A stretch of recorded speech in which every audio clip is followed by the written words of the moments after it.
Well, we're live in Canton, Ohio, the birthplace of the NFL and Tom Benson Hall of Fame Stadium. Right now, we should be introducing you to the class of 2022 going into the Hall of Fame this weekend. But Mother Nature has put a pause on the start of this season. We take a peek at the radar, and we have some heavy thunderstorms with lightning coming through the area, and seeing that was approaching about 26 and a half minutes ago. They said clear the field for the fans and the players who were warming up. So Trevor Lawrence and the Jacksonville Jaguars and the Las Vegas Raiders head back to their locker room, and we await the storm to move through and the season to get started here in Canton, Ohio. Well, we waited 172 days since the Super Bowl. We can wait another half hour. Hi, everyone. Welcome. Mike Tirico, Chris Collinsworth, ready to get this season going. Melissa Stark will join us here in a little bit. We've waited. We can wait a little bit longer, right? Welcome to Sunday Night Football. Exactly, right? Just as how you always envisioned it, going exactly like this. Yeah, pretty much. Just sitting in a rain delay. I feel like I'm back doing the studio show, but that's okay. Hey, we're excited about this game and the Hall of Famers as well. This is a great celebration of the league to start the season. I want to dive into these teams a little bit. Las Vegas Raiders made the playoffs. Lost by 7 to Cincinnati, the team that represented the AFC in the Super Bowl. But Josh McDaniels now takes over as their head coach. And Chris, there are homecomings, and then there's tonight for Josh. This is a really special evening for him. It really is. When you stop and think about that, he played his high school football right here. His dad was his coach. His high school is 100 yards that way, right behind us. It's something of a miracle, and the fact that he comes back to this setting, and the ticket requests, you can imagine, were crazy. His mother asked him, like, okay, I know I've got a limit. He goes, no. It's like, we have had so many people that have impacted our lives, and my life in particular. Invite them all. So if the Raiders do something tonight, you're going to understand why the crowd is going crazy out there. There's about 100 McDaniels fans. We spoke to his dad on the sideline before it started raining. It was just really great to see the smile on his face. He said he was here at 3 o'clock to soak it all up. Like a coach, you got to be here first, right? Well, that's what he said. I mean, Josh was talking about when he was 5 years old. He was out there, and his dad would wake him up at 5:15 in the morning, take him out to get a donut and a juice box, and he'd come in here. He goes, Dad, we're here an hour and 45 minutes. He goes, that's what coaches do. That's right. So he got out here early, too. It's a special night for him. You know, it's a special night, too, for Jacksonville. Doug Peterson, who won the Super Bowl in Philadelphia, comes in and takes this Jaguars team over. And the bad news for them is they had the worst record in the league again, 3-14. So they got the #1 pick again. But, Chris, when you start diving in a little bit to this team, led by last year's #1 Trevor Lawrence, there's some pretty good talent in Jacksonville. Well, I think so, too. But I think the first thing that had to happen in Jacksonville was there's a little bit of healing going on. There were some rough moments in Jacksonville last year, and Doug Peterson was very frank with us about it, talking about healing, talking about gaining the trust of the players. So when they're in OTAs and in the offseason, you know, just how can I get them to trust me? How can they believe that I'm really in it for them? Right. And then sort of slowly building up to where he would be comfortable yelling at them on occasion, and the players would react and they would trust him. I never quite had heard that kind of story out of a head coach before. But Doug Peterson is that perfect kind of character. You know, he's just laid back. He's easy. He was a quarterback.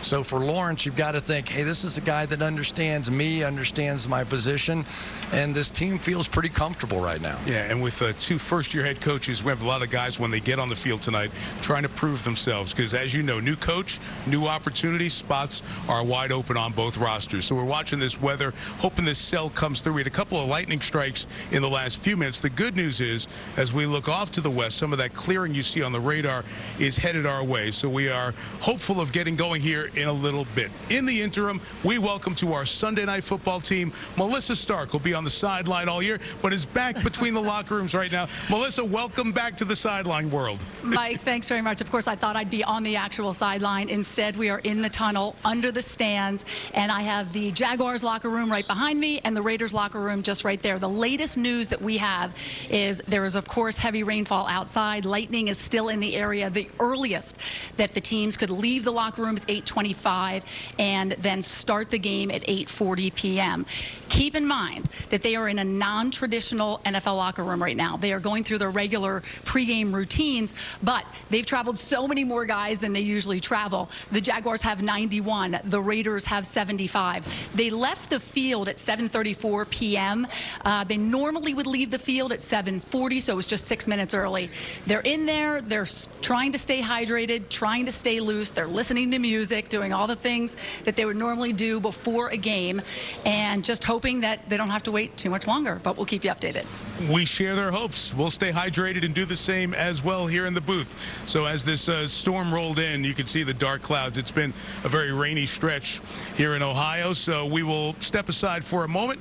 And in the interim, it's a pleasure to turn to Maria Taylor and the Football Night in America team. Maria. All right, appreciate it, Mike. Yes, stay loose up there, just like the players in the locker room, guys, all right? We got to keep moving. But we're happy. We get to talk football a little bit more. And if you weren't here at the beginning of the show, Tony Dungy had a rookie mistake. He did not bring his gold jacket to the Hall of Fame game. But the good news is we found it by segment 2, I think, and now you've got it. But we all want to know what it feels like to be inducted. You went through it in 2016. How would you describe just the big moments that happened throughout that weekend? It's an unbelievable atmosphere and just something you can't even imagine. But there were 2 moments, Maria, that stuck out to me. The first one is if you make the semifinal list, you go to the Super Bowl, and then they have you in a hotel room and they say, if you're in, we're going to knock on your door. Well, my son Justin was 10 years old at the time. I had not made it twice before, and I didn't want him to see the disappointment if it happened again. He said, Dad, I know this is your year. I know it's your year, and I want to go. And I was like, I don't want to see him disappointed. But we went, got the knock on the door, and Justin just burst out, and it was just that awesome feeling of being with my wife, Lauren, with him, and it was great. The next moment was here in Canton on Friday night, the night before the ceremony. They have what they call the gold jacket ceremony when they give you this. You're in your normal attire. You're walking through the gauntlet of Hall of Famers. You see people that you idolize, but then you put on the jacket and you think, I'm in this club. It just is unbelievable. It's incredible to watch those moments again, you spending time with your family, being able to also just walk through and give a speech. I mean, no one knows how much pressure goes into this weekend that the 8 men that are getting ready to be inducted kind of go through. The speech gets everyone because they tell you we want to keep it to 15 minutes. You've got 1 million people to thank. You don't want to leave anyone out, and you've got to go under pressure. Marvin Harrison, believe it or not, went first for us in my class. I was around Marvin for 7 years. I don't think I heard him say 2 words. And he said, I want to go first. I want to get this over with. He was tremendous. He set the tone, and that kind of relaxed it for all of us. What a great feeling to go in with Marvin. You guys were such a great tandem there in Indianapolis for so long. Yeah. What a special experience. It was tremendous. It really was. Jason, we don't have the gold jacket, so we don't know exactly what it feels like to be inducted, but we all understand the magnitude. We do, and I was fortunate. I played with 11 Hall of Fame guys over the course of my playing career. Just some amazing players, and we were talking earlier, when Troy Aikman gets inducted in 2006, I'm coaching with the Dolphins for Coach Saban. And not an young coach, right? A young coach, Okay. and he's not an easygoing coach, Right, as we right. all know. And so I get the invitation to come to the ceremony. It's in the middle of training camp, and I really want to go. We played together for 8 years, and some incredible moments together, went through some tough times together. I want to be there for him, but I'm a football coach in training camp. I don't think I can do this. So I finally wait for the defense to have a great day in OTAs. Coach Saban's in a good mood. I go down to his office. I knock on the door, but I'm still a little shy and sheepish about this thing. And I say, Coach, and I'm kind of hemming and hawing. He's like, what are you asking me? And I said, Troy Aikman's a great friend of mine. He's going into the Hall of Fame, and I know we're in training camp, so I'm sure I can't. And he cuts me off. And he says, you don't know anything about life, do you? And I kind of was taken aback. And he goes on to say, this is the Hall of Fame. This is a really special deal. He's an important person in your life. You were together for a long time. Go to the Hall of Fame and be a part of this thing and be there for him. And he said, by the way, at the end of it, we can survive without you for a couple days. We might be okay. We'll see what happens. But I love that. It's like the priority shift, family, Hall of Fame football. And even for Nick Saban, he recognizes that moment supersedes everything. And that's Nick Saban's greatness. I mean, it's a reason he's been so successful for so long. He understands understands the history and the tradition of pro football, of college football. He respects that. He understands the relationships. I was so happy he allowed me to do that. It was an incredible weekend. It must be awesome to be there for somebody. You were there for Troy Aikman. Coach, you've been there for players, guys that have played for you. How do you describe the kind of the emotions? And it's a little bit different, I imagine, than being there for your own induction. Yeah, it's one thing going in, but I remember as a younger man coming to induction ceremonies of players that I was an assistant coach with, Rod Woodson, Randall McDaniel. But then, gosh, when you've been a head coach and your guys start to go in, there's just something different about that. You feel like you've had a little piece of helping a John Lynch or a Derek Brooks or an Edgerrin James get there. Coach, you had a huge piece. Those guys aren't in the Hall of Fame without Tony Dungy. That's true. I'm not in the Hall of Fame without them. Yeah, that's how it works, though, right? That's how it works. That's the way the relationship goes. That's how it works. But you did play a big role, and we talked about it a lot, and we're so proud of you to have our Hall of Famer on the team. Tony Dungy obviously has always done it the right way. But let's talk a little bit more about, we got 8 guys going in. You said it before. I mean, it's a class, 364 guys. That's it. That's how many people have made it into the Hall of Fame. These 8 will join them. Obviously, some with Jaguar and Raider ties, including Tony Baselli, Cliff Branch of the Raiders, the late Cliff Branch, who you actually got a chance to play against. Played against twice, and he was a guy that you had to know where he was on the field at all times. He had that track speed, world-class speed. He could break the game open at any time. And the late Al Davis loved speed, as we all know, and he was one of the fastest to ever play for the Raiders and had a big impact on that football team. I have a real question. How do you even decide which Raiders and Steelers to put in from just that era alone, Jason? What an era of football. You think about the Pittsburgh Steelers, all due respect to the teams that I was a part of in Dallas. We won 3 Super Bowls in 4 years. That's a heck of an era. But those Steeler teams were special, all those Hall of Famers. And then you think about all the Hall of Famers on the Raiders on the other side. Amazing games. You go back and look at that like, wow, he's in the Hall of Fame. He's got a bust. It's incredible to think about the level of play back then. It was tremendous, and it was great to be a part of it. They have a luncheon on Friday where we welcome the new guys into the club.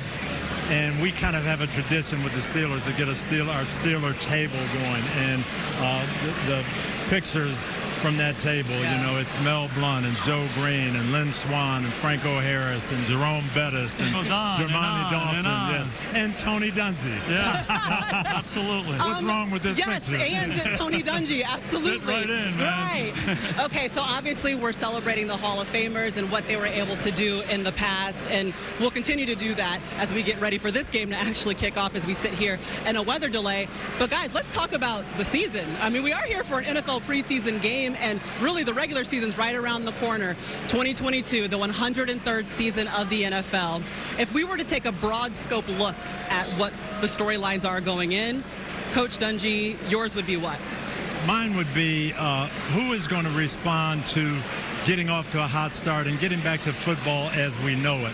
These coaches have been hamstrung the last couple of years. Virtual meetings and no off-season programs and being away from your players, COVID protocol. Well, now we can get back into it and really, really coach the way you and I are used to doing it. I think that football is going to be much better kicking off the season, but that puts a lot of pressure on teams. Think of being the Buffalo Bills, and you're being picked as a Super Bowl team. You've got to go open up in Los Angeles against the Rams, and you got to be at your best because you know those guys are going to be ready. Absolutely. The preparation in the offseason and training camp, very different than the last couple of years. The level of play will be higher. I'm excited about these quarterbacks. The AFC, they have the young guns, Mahomes and Josh Allen, and Herbert's a great player out with the Chargers. But those guys in the NFC, the old guard, hey, I'm not betting against them. Matthew Stafford defending that title. Tom Brady, the greatest that ever walked. Aaron Rodgers, probably the second greatest that ever walked. They still got some bullets left in their guns, making their last stand. Yeah, and at the end of the day, Tom Brady's only 45. I know. So, he's not even that old. Just getting started. Just getting started. Listen, I guess we're just getting started in our weather delay, and a couple of guys that are here with us. I hope you guys are staying dry. Jack, Rodney, Chris, are you okay? We're dry. We're okay. And Maria says that Tom Brady's not old at 45. She called us old earlier in the show. I don't know what's up. What's up with that? Stick up for Tom Brady, but not us three. The heck with us. It's cold-blooded. I'll tell you what. I'm no weatherman. Feels like there's a little glimmer of optimism optimism down here in the tunnel, though. Weather's starting to clear out just a little bit, it feels like. Hot Rod, what do you think? He's not a weatherman, I know that. I'm ready to play. Let's go, close. baby. At least it's not as hot. Kind of weather right here. This is his kind of weather. It's been a long time since we crowned the Rams out there in Southern California. What storylines are demanding attention at this point, though? Well, the quarterbacks are a big issue, of course, across the NFL. We got a lot of young guns that I'm excited to see. Mm-hmm. But as we talked about earlier, it's 3 years. Can it be 3 years in a row? 2 years in a row, we saw something with quarterbacks where, hey, it takes time for chemistry to develop. It'll take a year or two, right? Brady, year one, Super Bowl, Tampa Bay Bucks. Stafford, year one, Super Bowl, Rams. And now we got Matt Ryan with the Colts.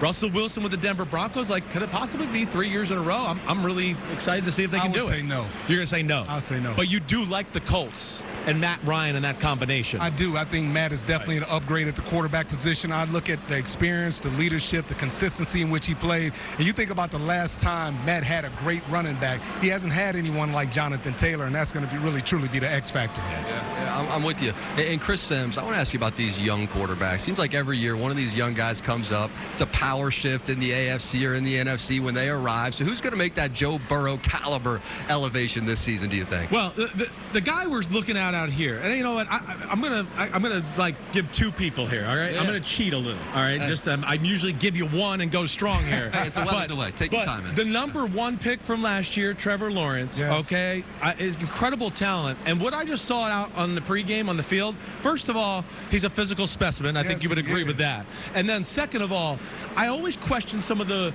his throwing. There were some mechanical issues last year, and it's hard being a rookie number one pick in the NFL. I understand that, but he was a little inconsistent as compared to Clemson. He was a machine out here today, and he was throwing lasers, and it was perfect spiral. And I even talked to him for a second, and I said, man, you look good. It looks like you've worked on some of your technique stuff. And he said, thanks for noticing. I have. I've really been on top of that. So I love his outlook. Zach Wilson's the guy, if you made me bet money, I'm going to go with him, though. That's my guy. That's who I loved coming out of the draft that year. He ended the year phenomenal last year. He's got incredible talent. And then, of course, he has a support system. They've done a great job in New York adding some key pieces around him. He's got 3 really good receivers. They drafted Breece Hall in the draft. They've improved the offensive line. Yeah. So if you made me bet money, I'm going to go with Zach Wilson to make that jump. I'm not saying Joe Burrow Super Bowl, but really good and jumps on the scene here in the NFL. I like that guy, too. All right, Rod, I know you study some defense throughout the whole year. So what defense is built to be feared right now in your mind's eye? To me, a big storyline for the offseason has been the Green Bay Packers. They lose the best wide receiver in the game in Devontae Adams. But overall, as a team, I've actually thought they've gotten better because of their defense. Right. I like the young draft picks out of Georgia, the first-round draft choices. They have excellent pass rush. You get Zaire Alexander back, your number one corner, one of the top 3 cornerbacks in the league. And then I look at a guy like Kenny Clark, who's played as well as any defensive tackle, including Aaron Donald in the National Football League. So when I look at the Packers defense, I know Aaron Rodgers and that offense can score points. But when I look at that defense, I think that defense takes them to the next level. So you think for the first time ever, it won't be, we have to always rely on Aaron Rodgers to make magic to win football games. You saw what happened, right, the last couple years. You can't depend on Aaron Rodgers all the time. It's not fair to him. So them adding those pieces to the defensive side of the ball, running the football, right. A.J. Dillon, Aaron Jones, I think that's the thing that's going to really elevate them and take them to the next level. Have you guys been through weather delays like this? What do you actually do in that locker room? It can get hot, and you hydrate, you stretch. Yeah, you get antsy. Massages. Yeah. And now with technology, you get to text your family members. You get all revved up, and you're like, oh my gosh, I'm so excited to go out and play. And then it's, we got to turn the engine off and kind of recalibrate.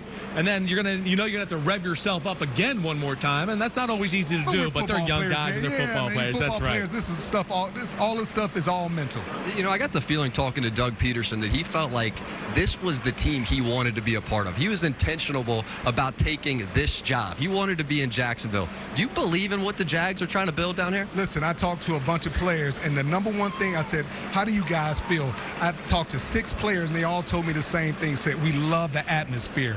We just love the atmosphere. You can see the energy. You can see the effort. You can see those guys really sweating and just supporting one another. The atmosphere is great. They feel like they have a good coach in Doug Peterson. He can come in here. He can make a difference with Trevor Lawrence. Yes. I'm looking for Trevor Lawrence to take that next step. Yeah, they look the part out on the field. And I think Trevor Lawrence has the right support system, like Rodney's saying, around him. Not only Doug Peterson, who we know has been there, done that, played, won a Super Bowl as a coach. You know, Mike McCoy, who was an ex-head coach and played some quarterback. He's there to be the quarterback coach and really help out Trevor Lawrence. I think some talent around them too, and Chris. they got some young talent. I know Rodney and I were like, man, they look the part. They're young. They need to be molded, but they got a lot of good-looking guys. Absolutely. Yeah. Think about first overall pick, and then ETN comes back, so that's another top pick re-entering the fold. And one thing that really impressed me about him was you saw him lining up as a wide receiver, catching bombs, catching corner routes. Pretty special. Hey, I could talk football with you guys all day. For now, let's go back over to Maria. All right, you might not have to, Jack, because it looks like the players are back on the field. We're being told that we're expected to actually kick off at 8:40, so it's good to see the warm-up starting up yet again. All right, the guys down there in the tunnel, they really covered players. I would love to talk coaches with my coaches, obviously. Starting with Josh McDaniels, because it's a very interesting story. He actually went to the high school, Canton McKinley. We're looking at it right now. Our green room was one of their science rooms, no big deal. So whatever room that was, we'll try to keep it clean. But he's also getting to start his new era here. It's the second time he's been a head coach, Jason. But the priorities for him should be what? We know he's got the quarterback. We know he's got Devontae Adams. What was the focus as it starts over? You got to remember about the Raiders. They won 10 games last year. They won their last 4 games. They lost a close game in the playoffs to Cincinnati. Rich Bisaccia did a heck of a job for them. And now it's Josh McDaniels' turn. And we talked about it earlier. He has to do everything he can to create the right environment for the quarterback, Derek Carr. He's in the prime of his career. Josh has done this his whole career. He's an offensive-minded guy. He knows how to do it. Get the right people around him, the linemen, the skill guys. They've done that. Okay, and now what do you do day to day? Create an atmosphere where he can thrive. There's going to be a lot of individual time with the receivers, 1-on-1, 7-on-7. He's going to create the right look and feel for Derek, and he's going to play well for him. Yeah, it reminds me of when I went to Indianapolis. You're not dealing with a young rookie quarterback. You're dealing with a guy who's done it. This team has been around the playoffs. They just need that little bit, and he'll bring that for them. Absolutely. And we talk about the Raiders, and you see here Derek Carr kind of warming up. Again, we're not going to see most of the starters, but it's the beginning of the season. And when we're talking about now Doug Peterson, he's got the opposite problem, right? It's not a 10-win team. It's a situation where maybe you got to reset some things, Coach. And I know you're big on culture. You're Doug Peterson walking in the building. Is that the first thing that you're hoping to fix? It is absolutely the first thing. It was a dysfunctional environment last year, and believe it or not, I was down on the field earlier. 2 of my former players are assistant coaches on the Jags staff, and they said Doug has been the perfect person for them. He's come in with just a calmness. He's been that fatherly figure that a lot of these young guys need, and I had a good long conversation with Josh Allen, their linebacker, and he told me, Coach, keep an eye on us. We're different. We're different because of Coach Peterson. Maria, can I tell you Tony Dungy's story? I love it. Legendary in the coaching ranks. When he goes to Tampa, late at night, he goes into the locker room, and the locker room's a mess. Nobody puts stuff away, and here he is, the head coach, going up and cleaning the locker room up by himself. Am I right, Coach? Tell that story. Well, it was actually Herm Edwards and I, and Herm was a stickler on that, but we talked to these guys about little things, little details. Herm went in there with me, swept everything up, and when the players came back in the next day, he said, this is what it's supposed to look like. This is what it better look like. Little things make a difference. That's what you're talking about when you're changing the culture. You said it earlier, act like a champion before you're a champion. Yeah. That's what you need to do to build a culture. And you've told us, too, there were the kind of a 3-pronged approach to building culture. What was it for you? We had one sign in the locker room for 13 years, okay. Just 6 words: expectations, execution, no excuses, no explanation. Think like a champion, think like a pro, work hard to go do that, and then don't let anything get in your way. And when the players started believing in that, that's when we turned it around. And I'll go back to this. Think about Derek Brooks, the example he set for you in Tampa. Think about the example Peyton Manning set. I was around players like Troy Aikman and Emmitt Smith, the example they set. So when the coach is preaching it and your best players are living it, it pervades the whole organization. It gives you a chance to be great. It really does. Now I'm going to ask you a question. You've gone against Doug Peterson quite a bit. What do you think he's going to bring? What's it like preparing against the Doug Peterson team? I just think He's a really good football coach. He was around Andy Reid for much of his early part of his coaching career, so you're going to see a lot of that. Obviously offensive-minded, but understands how to put a great defense together. We had some tough times going against that Philly defense for years. So it's not just, hey, he's a quarterback guru coming in. He's a football coach. He understands culture. He's going to build it the right way with the right kind of people. And what I love about him, Maria, he knows the individual quarterback, and he's not afraid to tailor the structure to what that quarterback does well. You remember their Super Bowl year. Carson Wentz is hot, talking about possible MVP. He goes down. Nick Foles comes in. He restructured the offense to do what Nick did best and allowed them to go to the Super Bowl. He is definitely going to do what Trevor Lawrence does best. And he's been talking about communication with Trevor Lawrence the whole time. So that communication, that back and forth on a daily basis to get everybody on the same page is critical. Yeah, he mentioned that Trevor Lawrence was one of the guys who was actually in the building when he was named head coach, one of the first guys he saw. They've been in constant communication since then. And Trevor Lawrence says that he feels as though he's already grown as a quarterback as long as he's been around Doug Peterson. As we look back to the Raiders offense, okay, we've kind of like slightly mentioned Davante Adams. All he's done is like lead the league for the last 2 seasons in touchdown catches, receiving yards, and so on and so forth. How do you use him if you're Josh McDaniels? Well, first off, I love the guy. We coached him in the Pro Bowl a couple different times, and he's such a special young man. He's so smart as a receiver. That's why the quarterbacks love to throw to him. He's smart, he's savvy, he's quarterback friendly, and then he's got outstanding ability. They can put him in any spot. He's got this slippery release thing. When they press him, he just gets away from them. He's a great route runner, and he's like Gumby going after the football. I love this guy. And you said it earlier. He might not put up the numbers that he put up in Green Bay, but he's going to make everybody else better. People have to factor in where he is, what he does. That's going to help everyone. I had Marvin Harrison. The year we went to the Super Bowl, we played New England in the championship game. Marvin did not catch a ball in the second half of the game, but they played a coverage that allowed Reggie Wayne and Dallas Clark to go crazy on the other side because they didn't want Marvin to beat him. I think Davante's going to see a lot of that, open up things for Darren Waller, Hunter Renfrow, and the whole receiving crew. And by the way, it's not like Derek Carr and Davante Adams don't have any history together. All they did was tear it up together in high school and maybe or in college, and maybe that will actually come into play in this regular season. Oh, there's no question about it. I mean, they're familiar with each other. They know each other. They like each other. They spend a lot of time together. So all that stuff, hey, when am I going to give you a back shoulder? How you coming out of that break? They've been through that. You talk about starting fast, Coach, they're going to start fast. Meanwhile, with the running back position, Josh Jacobs is a guy that obviously that they did not take that 5th-year option, but he's a guy out to prove. He's in a contract year, out to prove something for the Raiders. You know, playing against the New England Patriots all those years, everybody thinks Josh McDaniels, Tom Brady, throwing the ball all over the place, but he coaches the run game really well, and he's going to know how to utilize Josh Jacobs. And Josh Jacobs is a really good football player. Got off to a great start in his career. He's going to have a lot of success this year. Well, you see it right there, 732 rush attempts since entering the NFL in 2019. Josh Jacobs looking to get the run game going for the Raiders, as it's really good to see players just back out on the field. Guys, can I just say, Jason, as a rookie, you've done a great job with this radio talk show. Thank you, Maria. The fill for the severe weather is looking good on you. All right, when we come back, we're actually going to get to the Pro Football Hall of Fame game. We're getting ready to kick off the 2022 season, the 103rd season of the NFL.